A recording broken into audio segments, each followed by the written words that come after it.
This is the fun part because I feel like me and Alexa are just going to talk about I Feel You Linger in the Air over and over again, but it's the most You're welcome, relevant. Pixie. It really is the most relevant to all these points.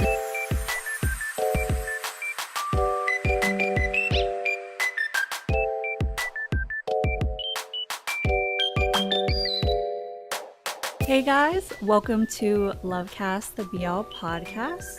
I'm your host, Kayla, and with me, as always, are my co-hosts, Pixie and Alexa. Hey. Hello. So today we are going to be discussing historical BLs. Why are people so drawn to this particular subgenre, and why does it seem like it's been popping up everywhere recently? The format of this episode is going to be very similar to our episode about the appeal of office romances. And I feel like we could honestly go through every genre there is if people would be interested in that and kind of like deep dive into what the appeal of each of them are. So let us know if you would be interested in something like that for other genres. But I think we should just get into it. And I wanted to start off by posing a question, which I always love to do. Um, what time period do you guys consider historical? Because, like, for example, you have Reset, which is set in the 90s, early 2000s. Is that considered a historical BL since it's technically history? Or are historical BL set in, like, a very specific period of time?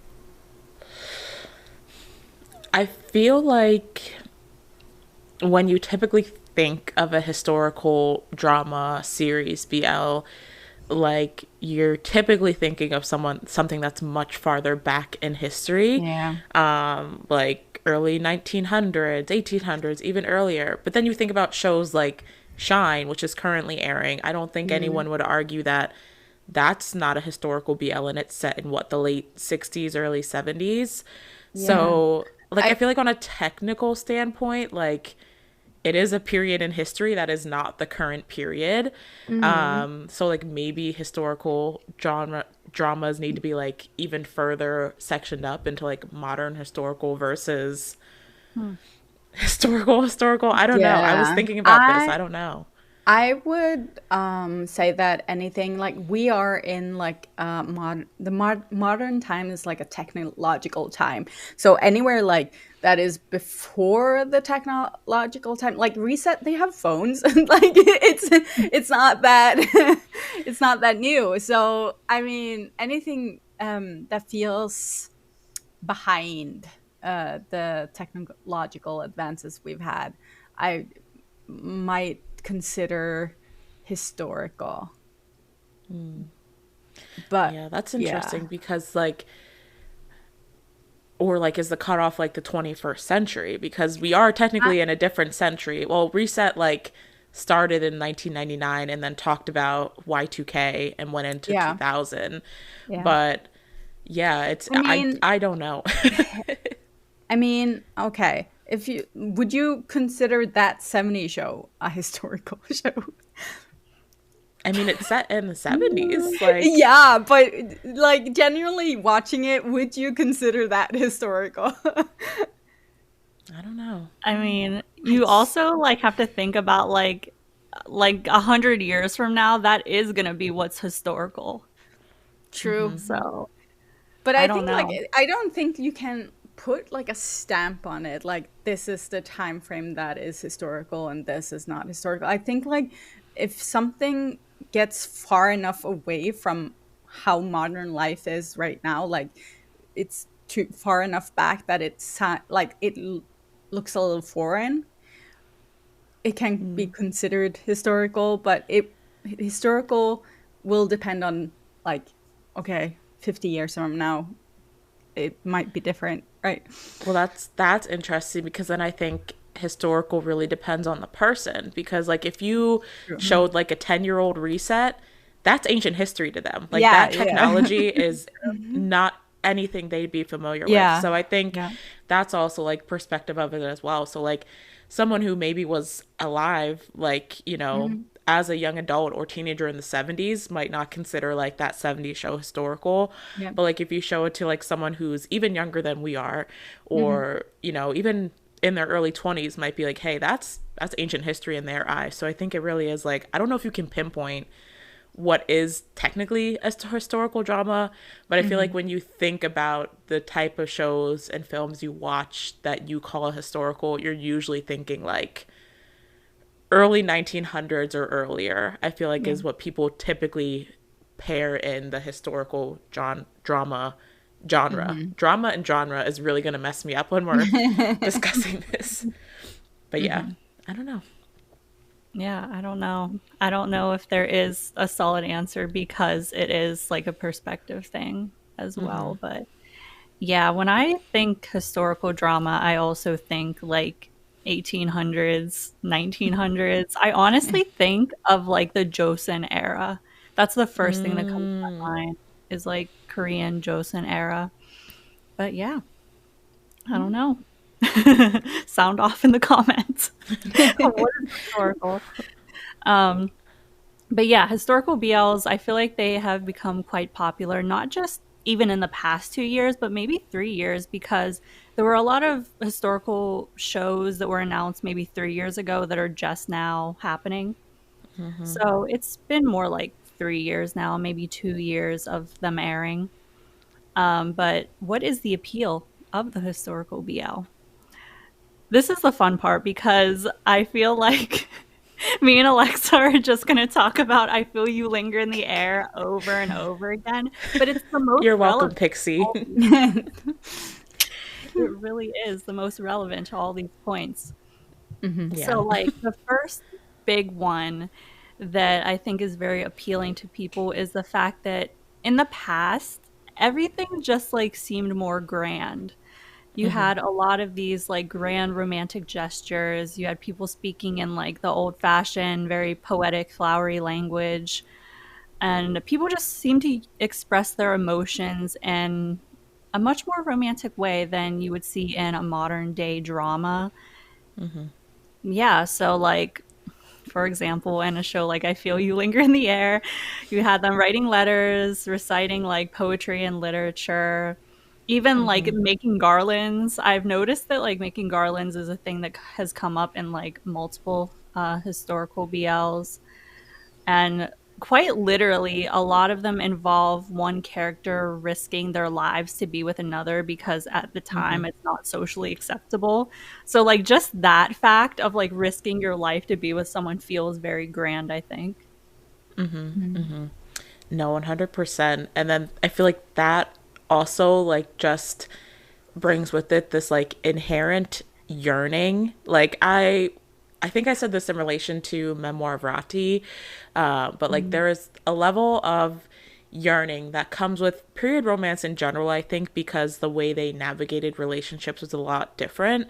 But especially when you add queerness to the level of queerness to that, because it was not societally accepted at that time to be openly queer. Like any relationship you see in a period drama that is queer is going to have this level of yearning because they shouldn't be together, but they want it so bad that they're going to these extra lengths and making these extra grand gestures that maybe are a little bit under the radar to like the other people in their lives, but have so much grand meaning because they are putting so much into making those gestures happen and risking so much by making those gestures happen. Like talking about Memoir of Rati, there was a scene in episode 5 or 6, I think, where Great's character T like takes In's character's Rati's hand and just like walks through like the town square like holding his hand, and that gesture like risked so much for him, like just doing that, walking along one street holding his hand, but he was willing to do it as like a way to show his love for Rati. So it just makes everything feel more grand, I think, because romance was navigated so differently in that time period, especially if you were queer. Yeah. Is this the moment where I should mention that I don't really vibe with this genre? Well,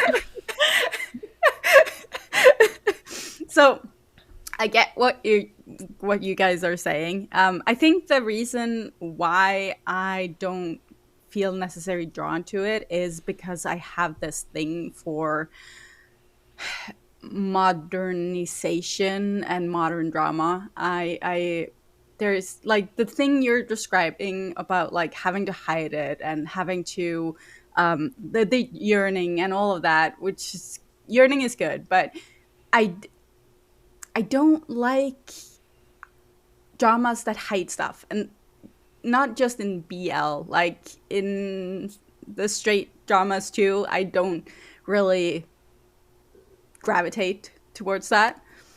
So, but I understand why you guys, but obviously you guys know this because I haven't talked about any of the historical dramas that have come out. But I think it's really like the costumes and stuff are really pretty. I just don't vibe with the storylines at all. So yeah. You've never liked a single historical BL that came out? Like it's the entire genre of them? Dude, I've tried to watch every single one and it's not happening. I want so bad. I watched like the K-dramas, the Thai ones. None are doing it for me. I don't think you're going to be the only one who feels that way. Like I get what you're saying, because like the characters have to almost like speak in code and act in code in historical BLs. So there is a lot that they're hiding and holding back from, at least in the beginning, at least publicly. And I There's can no public see displays of their affection, really. Yeah, and that's where it loses me, kind of. Like I can see why you guys like it. It doesn't do anything for me when everything has to be so covert.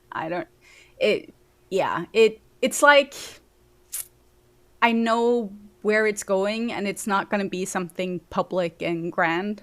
Like it's not going to be something like you see in The Next Prince, where they're dancing on the floors together. Like they're together, they're holding hands, they're very public. Like I like seeing that. I like seeing gays in public.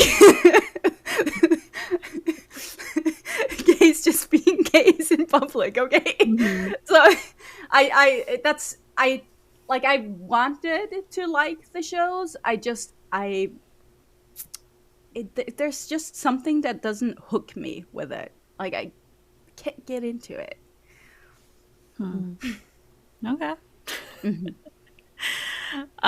While you were talking, I thought of another example of kind of like a grand gesture, even though it ends up like happening in public. But I don't know if either of you, well, I guess Pixie, you haven't, have watched I'm the Most Beautiful Count. I watched the first couple of episodes, yeah. There's that one scene I'm thinking of where it's Prince, he gets transported back in time, so he's Worodek, I think that's the name, yeah. And he goes to see Banjong, and he kisses Banjong on the cheek, and Banjong's like, you can't do that. You're gonna get thrown in jail. We're both gonna get thrown in jail if you do that.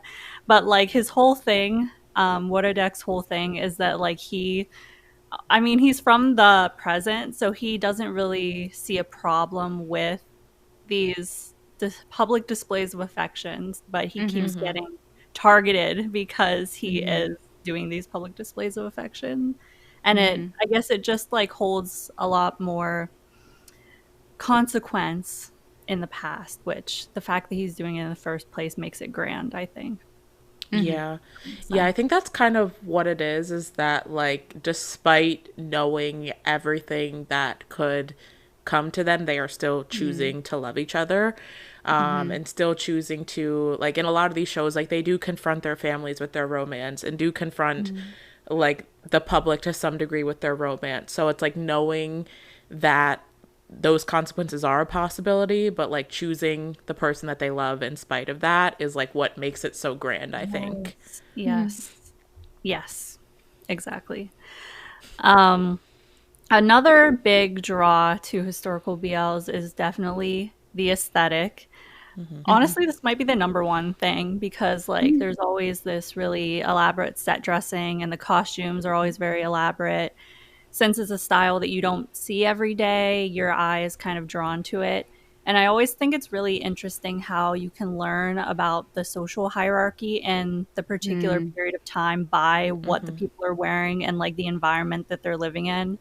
So like you're going to have Mm-hmm. the characters who are poor and of the lower class wearing like bland hand-me-down type clothing, but then the people with a lot of authority and power are the ones in the very elaborate, tailored, embroidered clothing that's very colorful. And it's just, it's an interesting contrast. It like shows, not only does it like look nice just aesthetically, but like I like that it shows, I guess, the class divisions between people, Mm-hmm. which is it's very Yeah. interesting.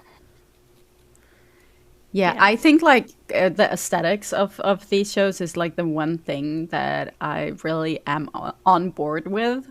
I love how the sets look, the costumes and everything. Like I could watch that stuff all day long.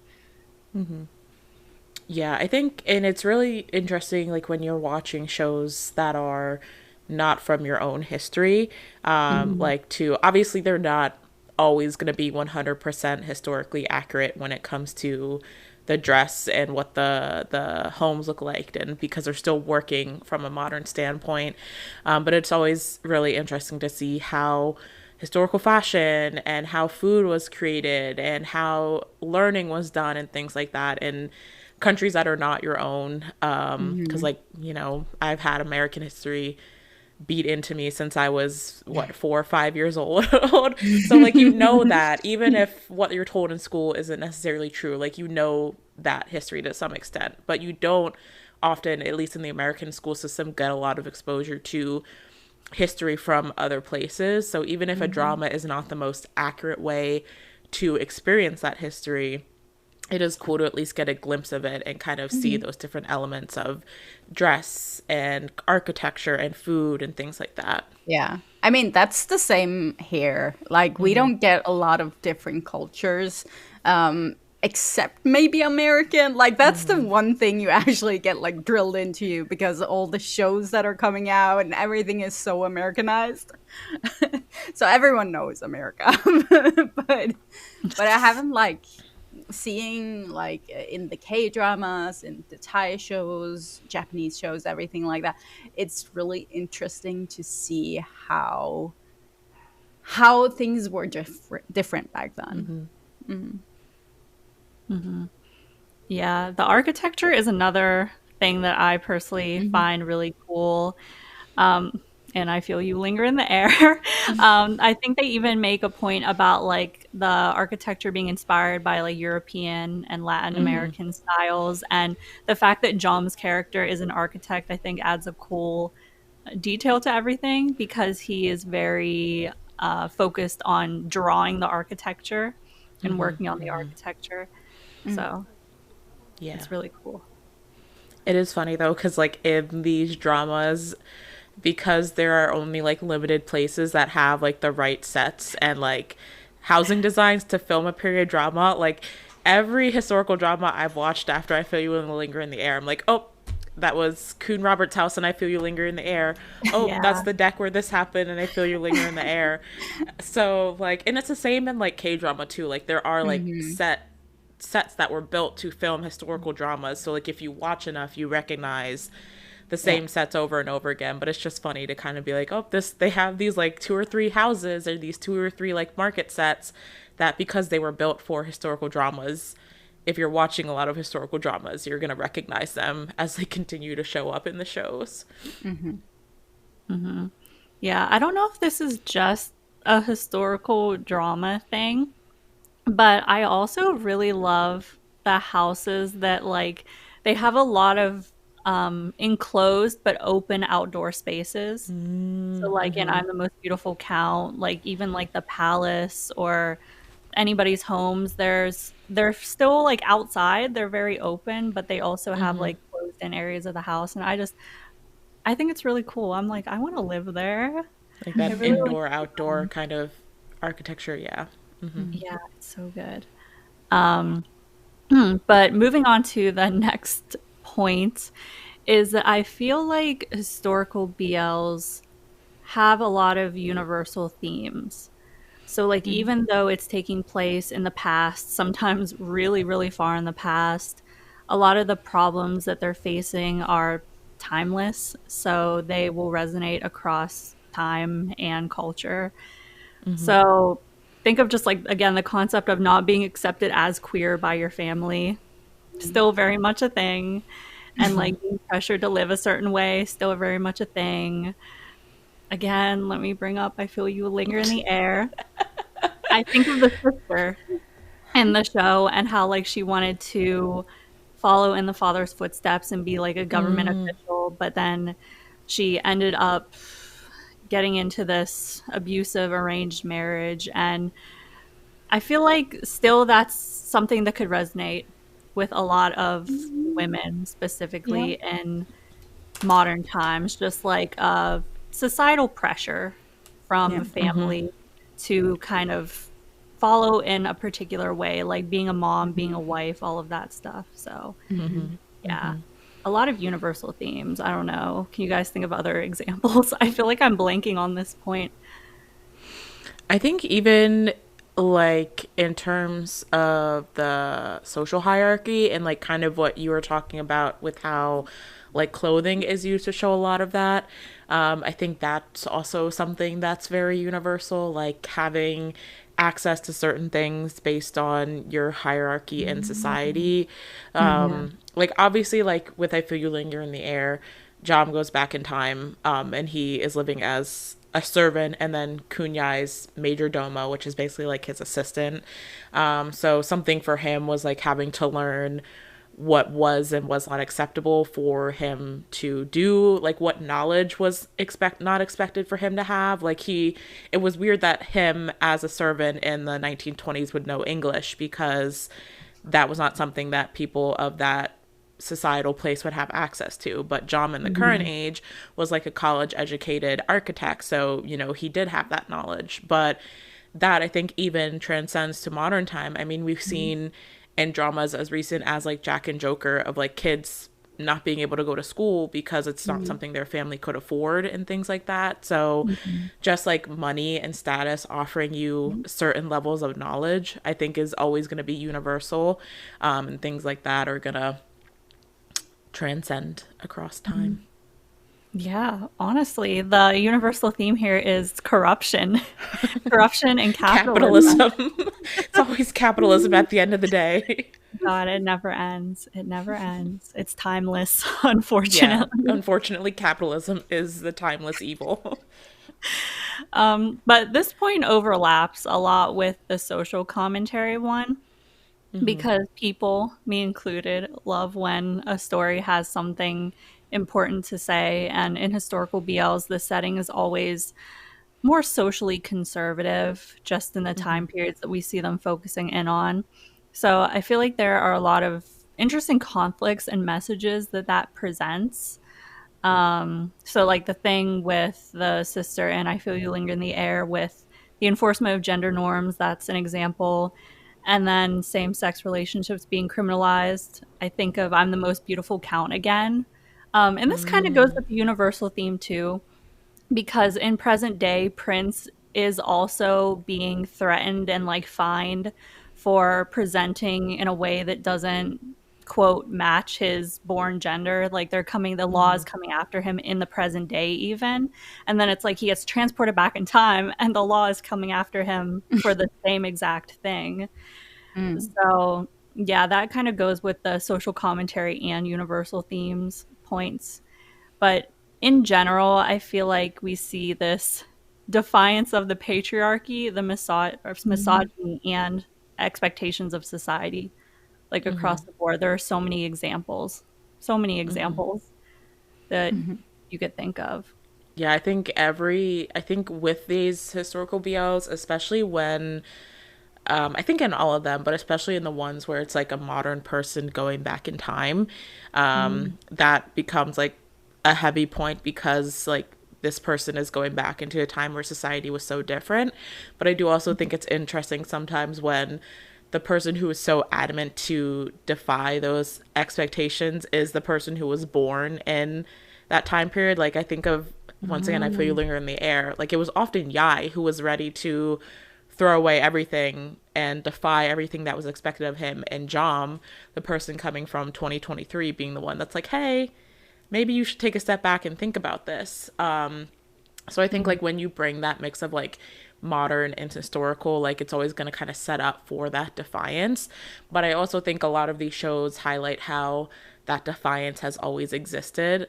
Like I think of how I Feel You Linger in the Air very specifically included stories of real people in queer history of Thailand, like the Green Queen, who was featured in a couple of episodes and ended up being like a major catalyst for Yai and Jom's relationship to continue, is a real documented like gender non-conforming queer figure in Thai history, as well as like the story of, unfortunately, tragic story of the lesbian couple that was featured in the beginning of one of the episodes where they unfortunately both ended up dying. That was also like a real documented story of a lesbian couple in Thai history. So I like that, you know, it's a show that showed like these people very rarely have always existed. And even if it's not always documented or shown or talked about, like there are examples of queerness having always existed and that defiance of the norms having always existed. Is it too off topic to also bring up like the aspect of colonization and I Feel You Linger in the Air? Because there's so much of the show I feel like is rooted in social commentary about that. And just Especially with Robert. yeah, the fact that there's, I don't know, there's some like racial stuff going on there. I don't want to like get too off topic with it, but yeah, that social commentary, it hits hard. I thought it hit hard. So No, yeah. absolutely. This next point kind of goes back to my question about like what is considered historical. So if we assume that Reset is historical, some people have actually lived through these periods of time, you know, like the 70s onwards, even like 60s onwards. So seeing depictions of these time periods in historical BLs can be very nostalgic. Honestly, I think even if you haven't lived through these times, there is a feeling of nostalgia that you get for it. It's like nostalgia of a time that you never actually experienced. But yeah, it's just like, I mean, when we were watching Reset and I'm seeing like the very, he had the flip phone, right? I'm like, oh my gosh, I Yeah. remember They had like the having old a flip chunky phone. cell phones, and a flip phone. Which year was it he went back to again? 1999. 99. Yeah, I was 10 years then. I remember Pixie talking about how like, oh, this feels so nostalgic for me. Like, Yeah, I was literally alive back then. me too, but I wasn't old Do enough not, for. do not I was. call it a do not say that I was alive at a time of a historical drama. Please do not I was do that to me. also. Do not do that. I think to me. we all were alive in 1999. Everyone that hosts this podcast was alive in 1999, just varying degrees of alive. I was five, I think. I turned 1999. So yeah. But yeah, I mean, it's definitely like, especially I think of like Shine. I think that one, like the 60s and the 70s, I think are very nostalgic universally. I think maybe because it was such a huge period in history for like music and art.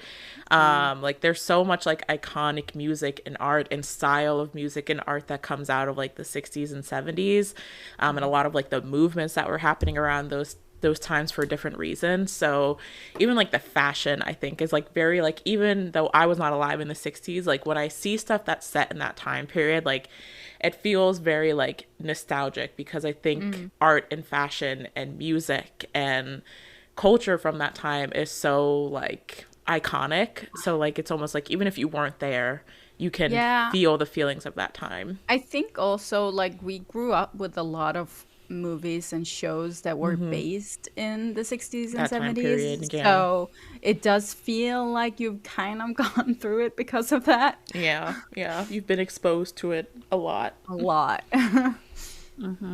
I'm even like thinking back to the like American influence again on other cultures because I feel like that I haven't actually watched Shine yet, but a lot of the imagery I see from it, I'm like there's something that feels like very Very American American. inspired Yeah. about it. Very American. Yeah. Yeah. I was about to jump into a whole tangent about how much art and culture and music from that time is inspired by Black Americans and Yeah. everything that they were going through at that time and how that transcended like universally. But I think that's like also kind of a tangent discussion. But yeah, I think, yeah, the 60s and 70s, I think a lot of that art and culture that we see is very like Americanized, like Yeah. the popular music and culture, I think. And then you have people like the Beatles who were from Britain.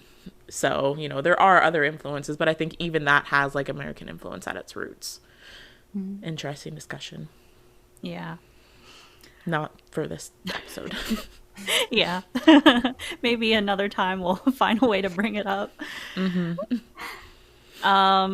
This point about escapism from the modern era, did you want to talk a little about that, Alexa? Yeah. So, I mean, and maybe this kind of speaks to why we've seen more historical dramas popping up more recently. I think there's a lot of factors that factor into that, which is we'll talk about later, or maybe it's more about why I think they're very appealing right now.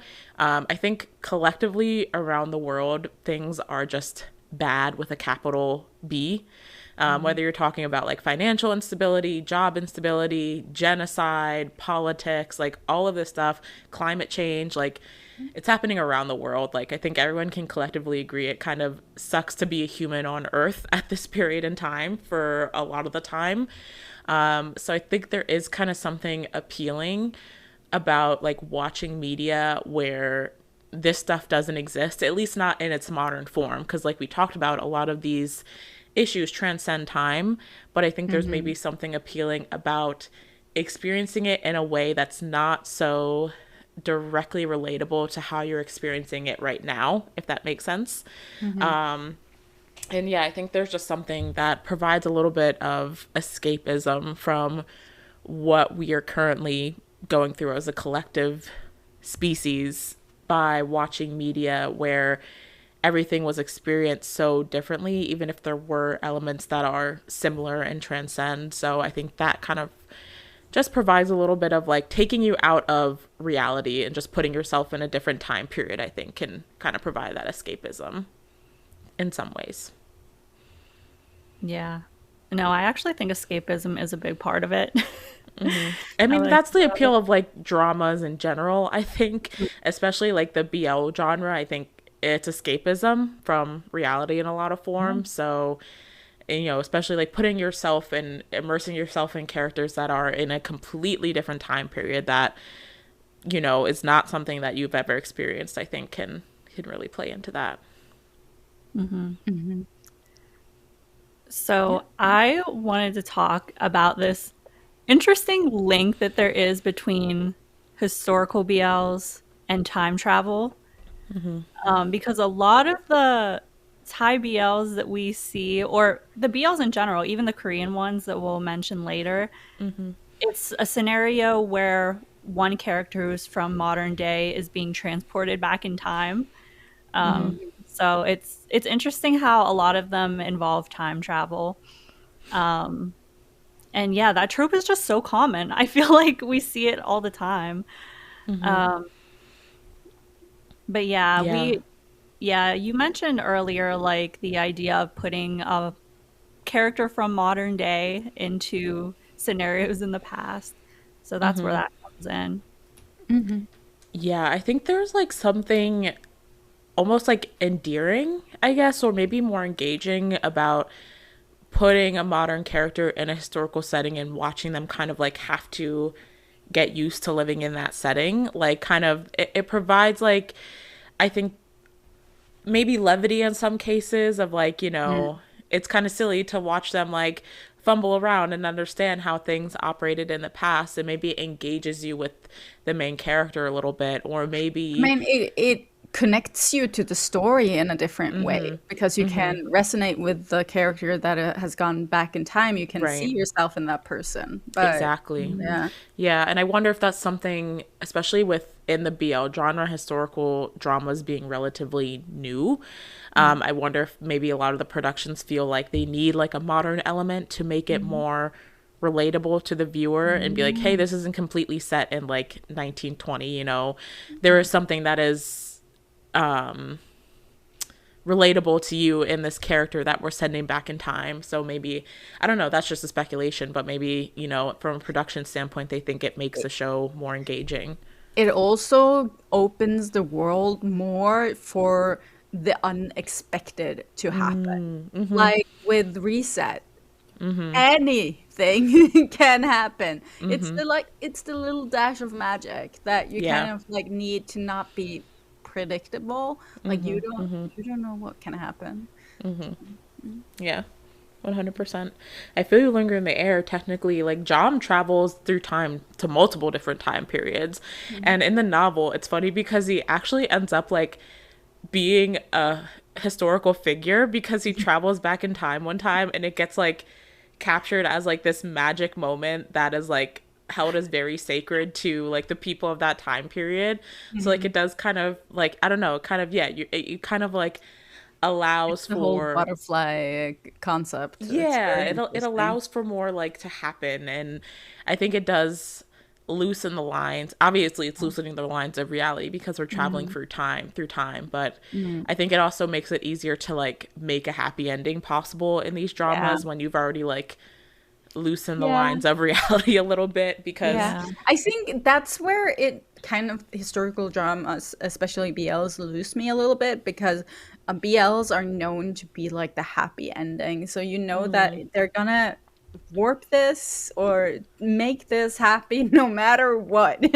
And it might be a little bit up in the air, but it won't show like a sad ending or anything. Like it's very predictable and it loses the credibility I for me watching it. Like I there's something with that no consequence kind of thing that also just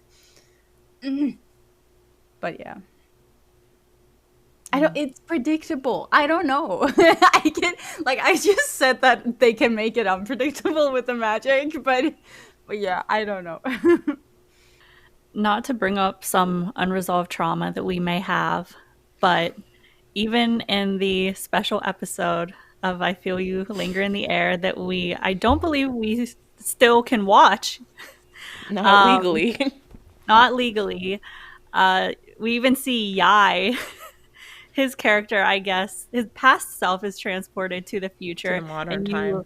I mean, at least in the trailer, you see him kind of like fumbling around, being like, what is this? What is that?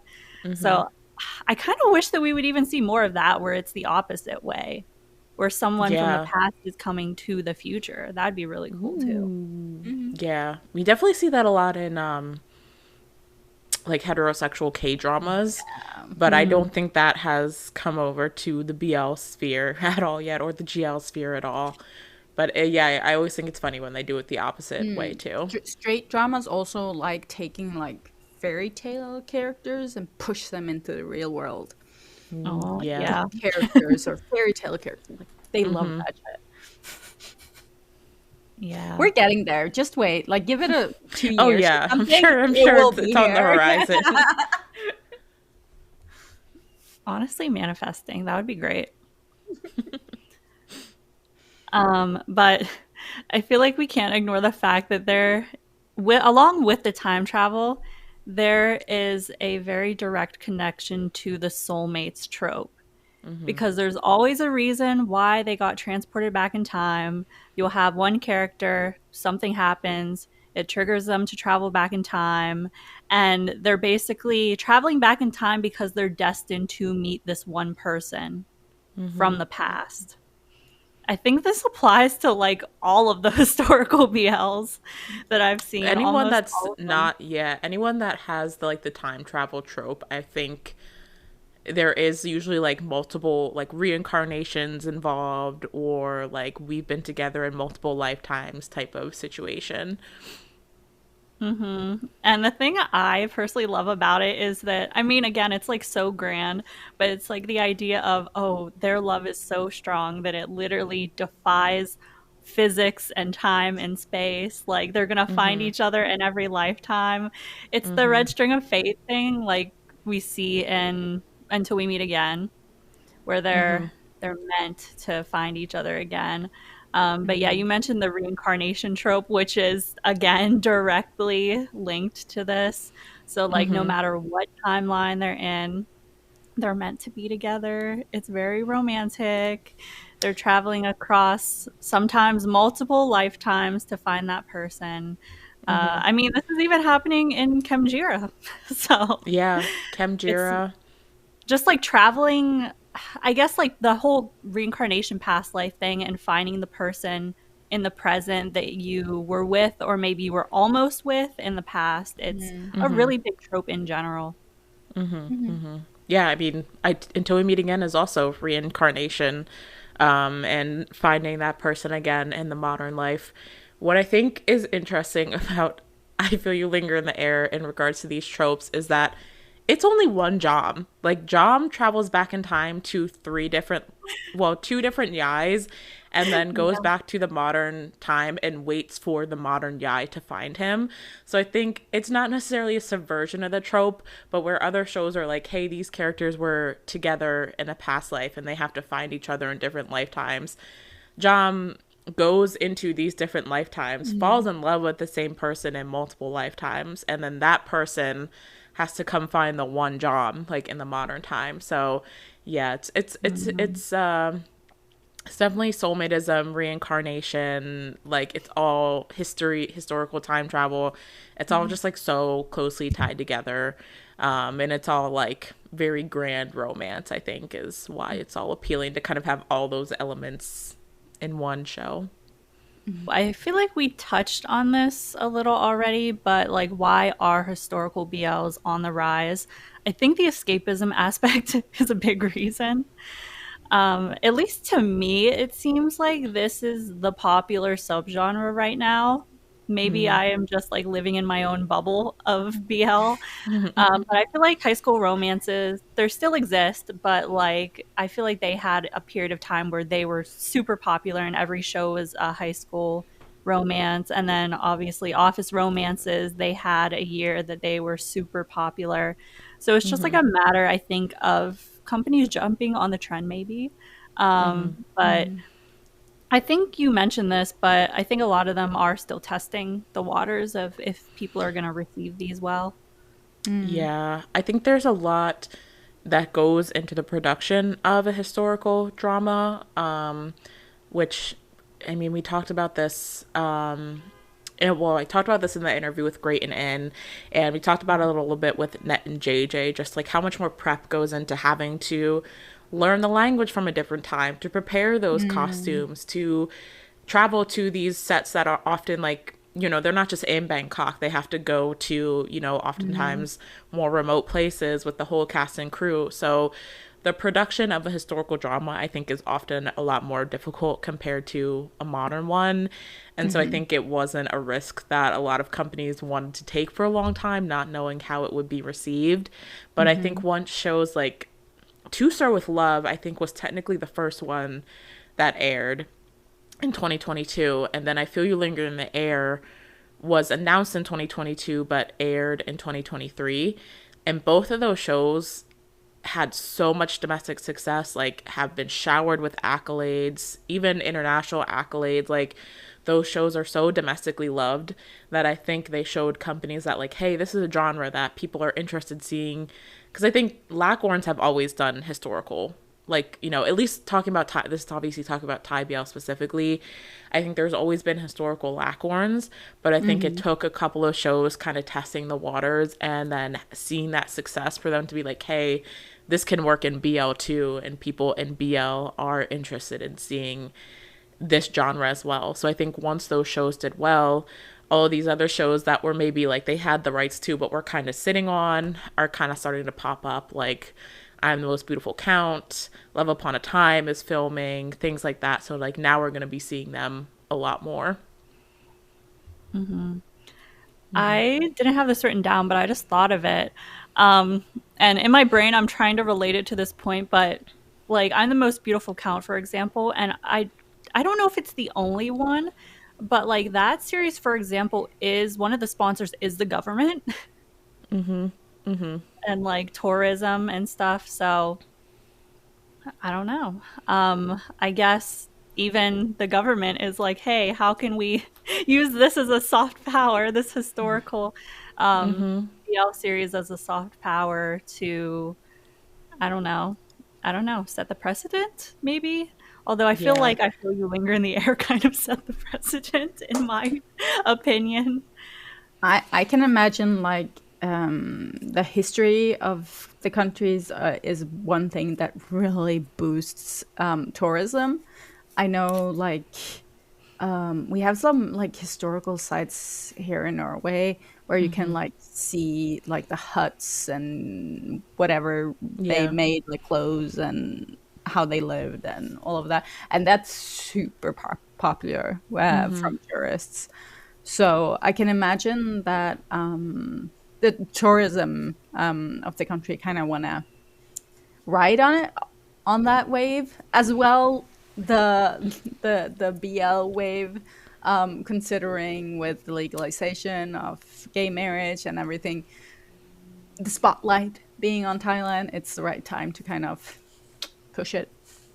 Yeah. I mean, I think about, when we were in Thailand in 2023, which was before I Feel You Linger in the Air aired, even then, like, obviously history is a draw. Like, if you're traveling to another country, like, history is a draw.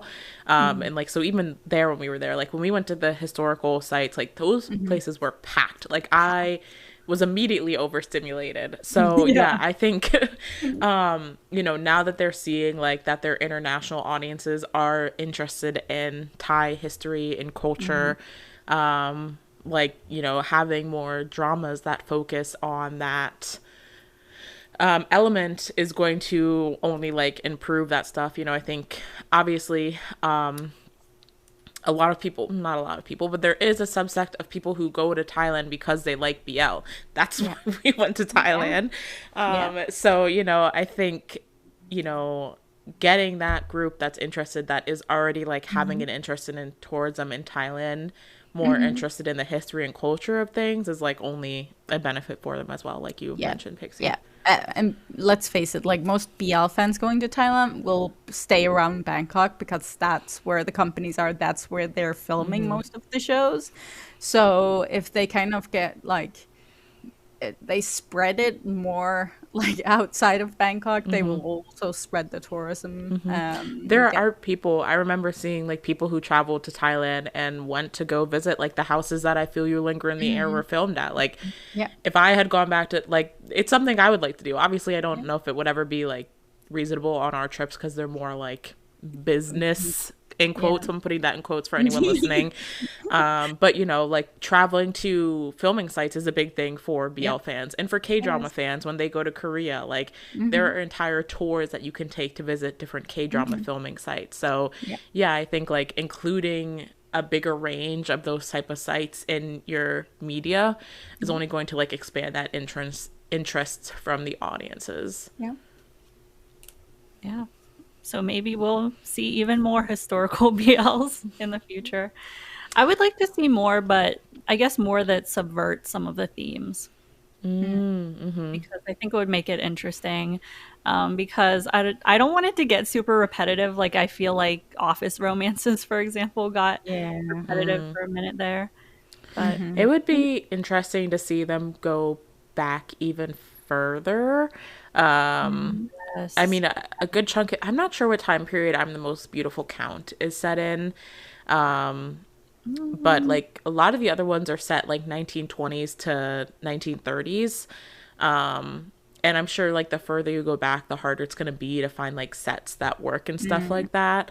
But it would be interesting to see stuff that goes back even further in history. I know that's why a lot of people wanted a second season of I Feel You Linger in the Air, because John goes back even further in time, and that would have been an interesting element to see. Yeah. So, I would like to see more like fantasies dramas with a historical aesthetic. Me too. The Untamed.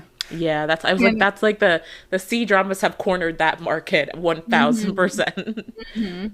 I would like to see other countries also move into that genre and just make it their own. Like it doesn't need to be like the whole what demonic cultivation thing genre, but just something new. That just Yeah. yeah.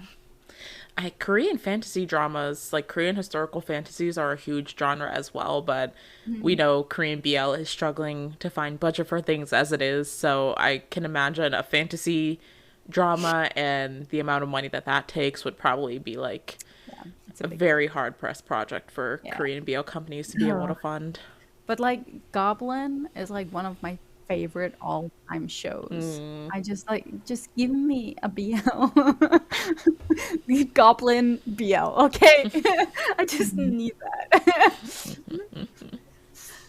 that also made me think of two different shows that they have elements of the historical fantasy, but they're not historical fantasy, which are The Sign and oh my gosh, I just completely lost the other one. Um, oh my gosh, what was the other one I was thinking of? The Sign and Century of Love. Oh, Century of Love yes, yes. also has the historical fantasy element, but both of those shows are mostly set in the present, so I don't think I would consider them historical BLs, but Yeah. we got glimpses of what it could be like. Maybe one day. Yeah. So, speaking of some of these shows, I just wanted to list off a bunch of examples of historical BLs by country. So, like in Thailand right now, we have Memoir of Rati, which is currently airing. We have To Sir with Love. Love Upon a Time hasn't been released yet. They're still filming that one. I forget how far along in the queue they are, but it's coming along, it seems like. And then I Feel You Linger in the Air. Someone needs to do like a counter of how many times we have just said that title this episode. It's gotta be so many. And then I also put Shine because I would consider it historical. And there's I'm the Most Beautiful Count, which I looked it up and it said it's set in the late 19th century, whatever The that means. late 1800s. Yeah. And then Love in the Moonlight. Which one is that? I So this don't is an know. upcoming Lacorn historical BL. So it's like in the same vein as Two Sir with Love. I don't quote me on this. It might be Channel 3, but it starts airing in September. So I think it's maybe mid 1900s is the setting, mid to early 1900s, but it's about a prince who gets betrothed to this woman and then ends up falling in love with his future brother-in-law, from what I've gathered. It's Channel 3, so it's up in the air how soon we'll get like international access to it. Usually their stuff is uploaded like a while after it airs in Thailand, but I watched a trailer and I really want to watch it, so I hope we get access to it sooner rather than later. But yeah, that's I that one. It's oh, upcoming. okay. I did not hear about that one at all. Me neither. I'll have to share the trailer. Yeah. But then there's also The Loyal Pin, which was the Freen and Becky GL. Was GL, that yeah. one really popular? I never actually watched it. Did people like it? I mean, it's free and Becky, so I think it's gonna bring the numbers. I think from what I saw, I unfortunately I watched 5 or 6 episodes of it, and I just fell off. I think people it was 16 episodes, so I think people thought it was too Wow. long. Um, but that one, like, they go through like basically like a long span of their life. Like, I think it starts in the late 1930s and goes up to like the 1950s or something like that. So it like spans across a couple decades in history. But yeah, I liked what I saw of it, but it just was not something I kept up with. But yeah, I think general consensus was it was very drawn out, maybe. Yeah. And I also, again, I was like, does Reset count as a historical BL? Which that one's up in the air. So that was my final example. Let the audience weigh in on it. No. Yeah, audience weigh in. No. I will cry myself to sleep. And then in Korea, I think there were only 2 historical BLs that we got, which are Tinted with You and Nobleman Rue's Wedding. I realized that I kept mixing them up in my head. Like, I thought that one of them was the other one because I think they were very similar. Like, I don't particularly remember anything from either of the series, but I know that the budget wasn't that high. It was a pretty small budget. Yeah, I don't think the budget was the problem. I think the story was the problem. It was so watered out. It was just nothing was happening. It wasn't exciting. It was drawn out for the few episodes it was. Like, okay, make a good movie instead of drawing out like this into these episodes. That was no. But yeah, no. It didn't have to be a show at all. Like, there was no story. I honestly forgot that there was 2 Korean historical BLs. For some reason, I could only remember one, and I don't even know which one I remembered of the 2 of them. It's fine. It would be cool if they did one that had a really big budget. I think they could pull off something there. But the fact that they weren't working with a lot and the stories maybe weren't the best written, the best adapted. Even if they didn't have the biggest budget, like if they just had a good storyline, it would help a lot. But like literally nothing happened. Like, I watched these, I can remember which are which and all of that, even the characters. I don't remember what happened because nothing happened. Yeah, I don't know. But I also had China down with all of their unfortunately censored dramas. So like there's The Untamed is the big one, Word of Honor, Meet You at the Blossom. I don't know what the censorship was like with Meet You at the Blossom. I didn't watch that one. I think it was more on the uncensored side. Like, I'm pretty sure they showed more than they do in typical Chinese BL. I know it was one that ran into a lot of like issues with airing because of that, but I think it was more on the uncensored side. Like, they showed kissing and things like that, but censored to some degree. I didn't watch it either, but a lot of mutuals I have on Tumblr were like really into it. So like I've watched it through their GIFs and stuff like that. And there is another Chinese BL that just started airing that's called Kill to Love. It's interesting because when I look it up on my drama list, it says it's based in Singapore, so I'm guessing that's where it was filmed and like where the production comes from. Yeah, they're doing that to get around the censorship. Yeah, the censorship. Yeah. But yeah, it is as far as I know, like the characters in the story, it's a Chinese BL called Kill to Love. So that one just started last week. I haven't heard much about it yet, but I think that one exists now too. I think it's on Gaga Ooh La La. Oh, okay. I tried to think of other countries that had historical BLs, but like I don't think Taiwan has tried that. That's interesting. I'm kind of surprised that we haven't. I guess the history can get a little complicated when you. That's true. Yeah. But yeah, like I think these are really the only 3 countries that have made BL or GL. I mean, for the historical nature.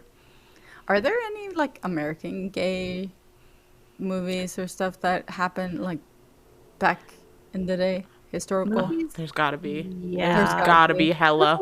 Yeah. Hella. I was trying to think of any like Norwegian ones, but then I realized like Norway hasn't really been a country for that long, so there aren't like I know there's a show that's or a movie called A Boy Named Yngve, I think is the English name of it, which is a gay story. It's really good. Like it goes into being gay, young, and in a world that doesn't accept you. But that is like that's not like that was from when I was young, so not historical, like we agreed, because I'm not that old. The first movie I thought of when you said that is this. I don't know if you guys have seen it. It's this movie from Mexico. It's on Netflix and it's called Dance of the 41. Okay. And it's set in the 19th century. And there's like aristocracy and like crime and like politics and stuff. That movie it's really good. I recommend it. Nice. There's so many. Carol, which is a sapphic film set in 1950s New York. Kill Your Darlings. I think some of these are based on like historical figures. Kill Your Darlings was set in the 1940s. Fellow Travelers, I think, is a TV show that came out pretty recently that was gay, but I don't remember what time period that's set in. Ooh, iconic Korean historical queer film, The Handmaiden. It's sapphic. Everyone should watch that movie. It is so good. It might be on Netflix, don't quote me on that. But it's set in like the early 1930s in Korea. It's around like the Japanese occupation and things like that. It came out in 2016. It's really good. For some reason, I can't think of the title of the movie now, but it is genuinely one of my favorite historical movies, and it's about Queen Christina of Sweden and this like woman that she was in love with. Like it's based on true events, and it's driving me crazy that I can't remember the title of it because it's such a good historical queer movie. It says The Handmaiden is on HBO. Or Prime. Oh, it's probably on Netflix at some point. These streaming services switch their shows around so often. Yeah. But it's really, really, really good. I would recommend that everyone watch that movie. The It title looks dramatic. is The Girl King. The Girl King. I've heard of that before. I've not watched it. It like talks about how this is so off topic, but it talks about how Queen Christina of Sweden was raised as a boy, basically, because her dad wanted a boy. So they kind of raised her like she was one, and then regretted it because they thought that like them doing that made her gay. Oh my god! Interesting. Yeah, because that's how it works.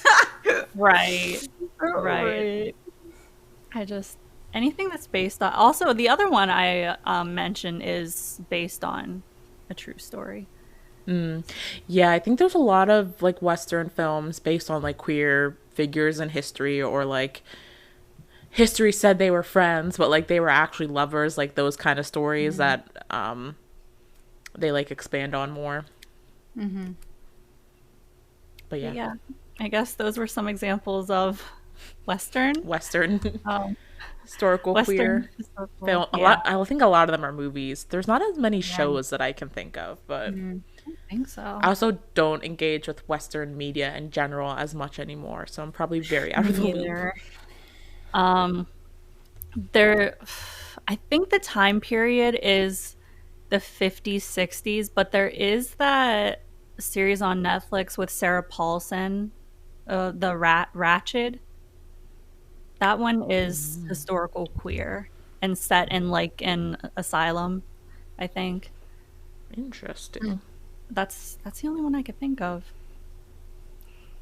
Yeah.